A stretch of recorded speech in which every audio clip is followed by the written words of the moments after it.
जनपद शामली के राष्ट्रीय किसान डिग्री कॉलेज में 2 दिवसीय राष्ट्रीय संगोष्ठी का आयोजन किया गया। यह संगोष्ठी कृषि और जीव विज्ञान में वर्तमान मुद्दे और चुनौतियों पर की गई। इस कार्यक्रम में मुख्य अतिथि के रूप में मां शाकंभरी विश्वविद्यालय के कुलपति विमलाबाई एवं विशिष्ट अतिथि रोहिलखंड विश्वविद्यालय के कुलपति प्रोफेसर के.पी. सिंह रहे। इस संगोष्ठी में प्रथम दिन देश भर से 120 से अधिक विषय विशेषज्ञ, वैज्ञानिक, शिक्षक एवं शोध छात्र छात्राओं द्वारा व्याख्यान प्रस्तुत किए गए। आइए जानते हैं इस संगोष्ठी को लेकर राष्ट्रीय किसान डिग्री कॉलेज के प्रिंसिपल ने क्या जानकारी दी। नमस्कार, नवचेतन सत्यवास पर आपका स्वागत है। आज हम मौजूद हैं किसान डिग्री कॉलेज में और हमारे साथ मौजूद हैं प्रिंसिपल साहब सत्येंद्र पाल जी। आज हम बात करेंगे, कॉन्फ्रेंस चल रही है, जानते हैं क्या कॉन्फ्रेंस है और क्या उद्देश्य है। नमस्कार सर, आपका स्वागत है। नमस्कार सर, यहाँ पे जो कॉन्फ्रेंस हो रही है, कितने लोग पार्टिसिपेट कर रहे हैं और किस उद्देश्य से हो रही है? हमारे यहाँ एग्रीकल्चर में पहली राष्ट्रीय कॉन्फ्रेंस होने जा रही है आज और कल, यानी 21 और 22 फरवरी 2025 में। ये एग्रीकल्चर में जो आजकल के नए नए चैलेंज है, करंट इश्यूज है, उन पर डिस्कशन के लिए है। Current issues and challenges in agro and biosciences, CICABS conference का नाम है हमारी। ये उत्तर प्रदेश हायर एजुकेशन से स्पॉन्सर्ड है। इस कॉन्फ्रेंस में हिंदुस्तान के कई इंस्टीट्यूट्स, यूनिवर्सिटीज, कॉलेजेस के शोधार्थी जो एग्रीकल्चर में रिसर्च कर रहे हैं, वे स्टूडेंट्स हैं, साइंटिस्ट है, प्रोफेसर्स है, जो विभिन्न एग्रीकल्चर यूनिवर्सिटीज से आए हुए हैं। लगभग 150 डेलीगेट्स हमारे यहाँ है इस समय, और सभी डेलीगेट्स का इसमें पार्टिसिपेशन है। सभी अपने रिसर्च पेपर्स पढ़ रहे हैं यहाँ पर। ये एक अद्भुत है।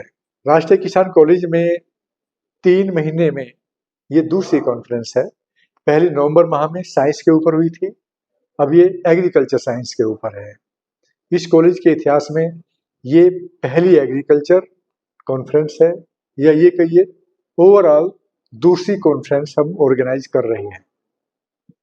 सर, इस तरह की कॉन्फ्रेंस से जमीन पे क्या मदद पहुंचती है, मतलब कि निचले स्तर पर क्या मदद पहुंचती है? इस कॉन्फ्रेंस का मेन उद्देश्य है कि जो आजकल करंट इश्यूज है जी, करंट टॉपिक्स है जी, उनके बारे में जानकारी दी जाती है। पहला काम तो ये है जी, जिससे उन पर नवाचार हो सके, अनुसंधान हो सके, रिसर्च हो सके, और वो रिसर्च एस्टेब्लिश होने के बाद हमारे किसानों तक, या ये कहिए लैब से लैंड तक पहुंच पाएगी।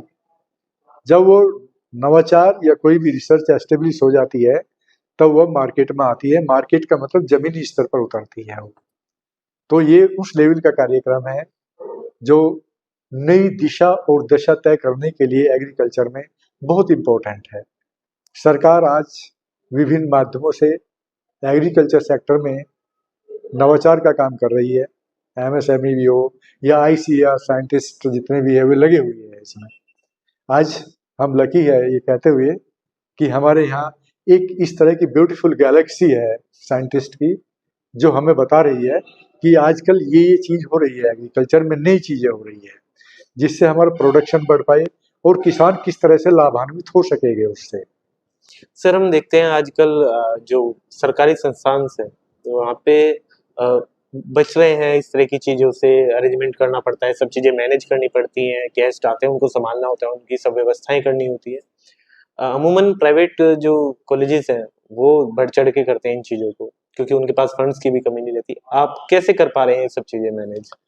हमारे यहाँ जो कॉलेज का स्टाफ है वो बहुत डेडिकेटेड है जी, इसका एक उदाहरण मैं बताऊं, इसी कॉन्फ्रेंस के अंदर आज ही जी, पूरे विश्वविद्यालय के द्वारा सेलेक्ट किया हुआ डॉक्टर रोहित राणा को माननीय कुलपति महोदय का यंग साइंटिस्ट अवार्ड आज दिया गया है।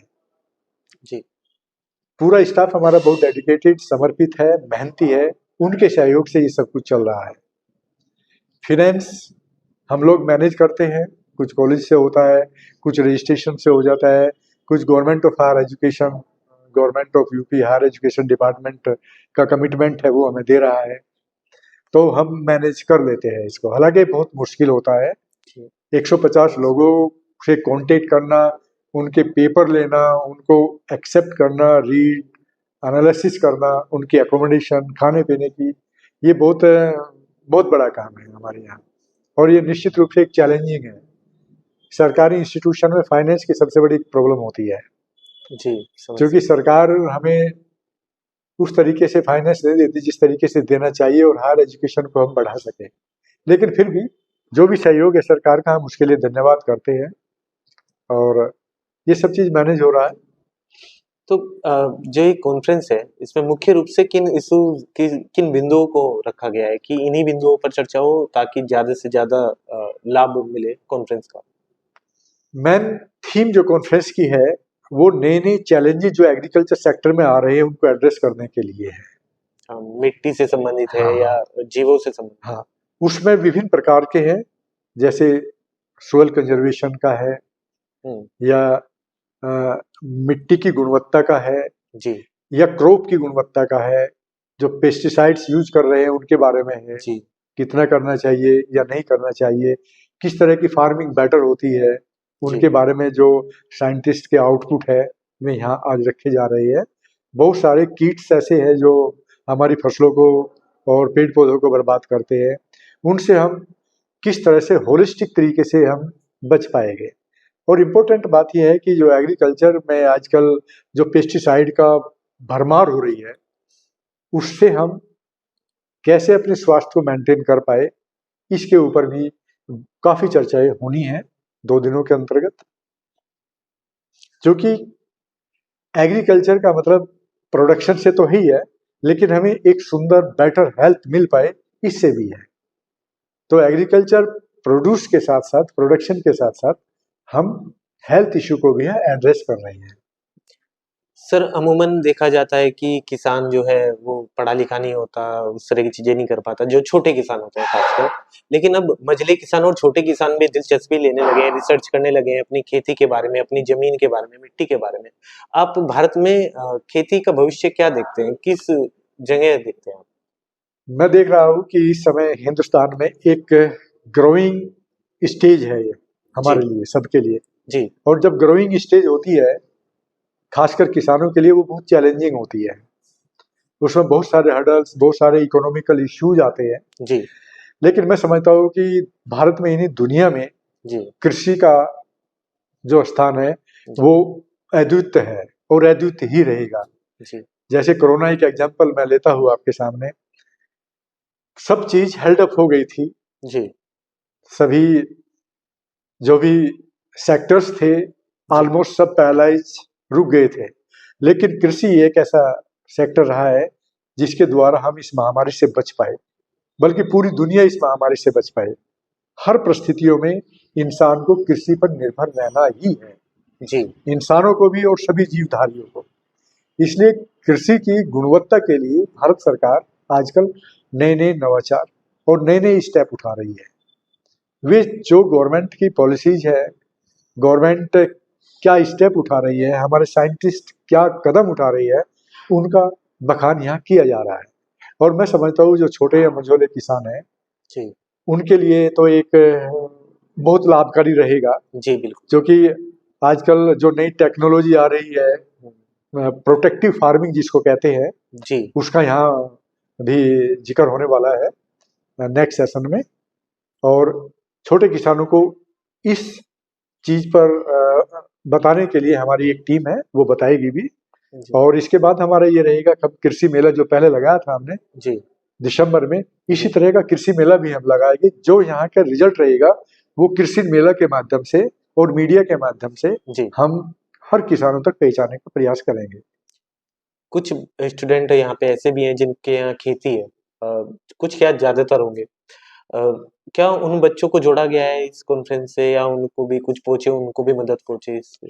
हमारे यहाँ एग्रीकल्चर के जितने भी पोस्ट ग्रेजुएट स्टूडेंट्स रहे हैं, उन सबका मैंने रजिस्ट्रेशन हमने किया हुआ है वहाँ पर।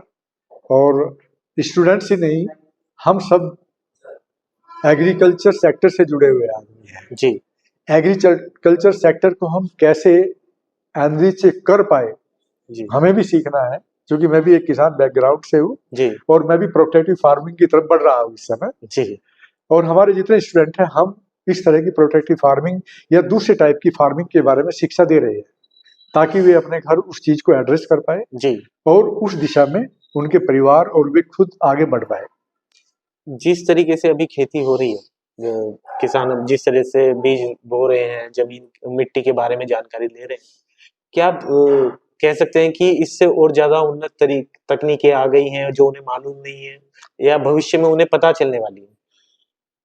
हमारे यहाँ भारतवर्ष में लगभग 90% से अधिक किसान ऐसे हैं जिनको जी उत्तम टेक्निक का, उत्तम बीज का या सोइल टेस्टिंग के बारे में जी जानकारी नहीं है। बिल्कुल। हमें इस चीज को एक्सेप्ट कर लेना चाहिए। हम धीरे धीरे उस दिशा में चल रहे हैं। एक मोमेंटम सोसाइटी में आ रहा है, एक मोबिलाइजेशन आ रहा है जी जिसके द्वारा हर आदमी इन नए नए नवाचार से, नई नई टेक्निक से, नए नए बीजों से और उसके साथ किस तरीके से हम अच्छा आउटपुट खेती में ले पाए, जी उस दिशा में एक जन जागरण मैं समझता हूँ कि शुरू हो चुका है भारत के अंदर। एक नया भी ट्रेंड चला है कि ऑर्गेनिक खेती का चला है और काफी लोग उस तरफ मुड़े भी हैं। कुछ लोगों को सिर्फ ऑर्गेनिक खेती से उगाई गई फसल ही चाहिए, भले ही पैसे 2 गुने या 3 गुने लग जाएं उसमें। आप क्या देखते हैं, क्या ऑर्गेनिक खेती की तरफ जा रहे हैं अब किसान या उसका कुछ लाभ होगा? भारत में सबसे बड़ा चैलेंज है यहाँ की पॉपुलेशन। जी उनको पेट भरने के लिए जी मैं समझता हूँ कि ऑर्गेनिक 100% ऑर्गेनिक कल्चर पे हम आए वो अभी मुश्किल है। जी वो टास्क अभी दूर है हमारे पास। जी अभी हमें जिस तरीके से हम खेती कर रहे हैं जी वही तरीका सुटेबल है जी और धीरे धीरे क्योंकि हर आदमी अब हेल्थ कॉन्शियस होने लगा है। बिल्कुल। अच्छा फूड लेने के लिए, अपनी हेल्थ को मेंटेन करने के लिए वो पैसा भी अधिक खर्च करने के लिए तैयार बैठा है आज के जी। समय में। तो मैं समझता हूँ कि धीरे धीरे हम स्टेप बाय स्टेप आने वाले 10-20 सालों में जी मोर देन 50% हमारा ऑर्गेनिक प्रोड्यूस होगा। बल्कि कई स्टेट तो नॉर्थ ईस्ट में अगर देखा जाए जी वहाँ कई स्टेट में मोर देन 80% हमारे ऑर्गेनिक खेती हो रही है। जी लेकिन वहाँ पॉपुलेशन कम है जी और यहाँ पर जहाँ हम बैठे हुए हैं सेंट्रल इंडिया के अंदर, जी यहाँ पॉपुलेशन डेंसिटी बहुत ज्यादा है।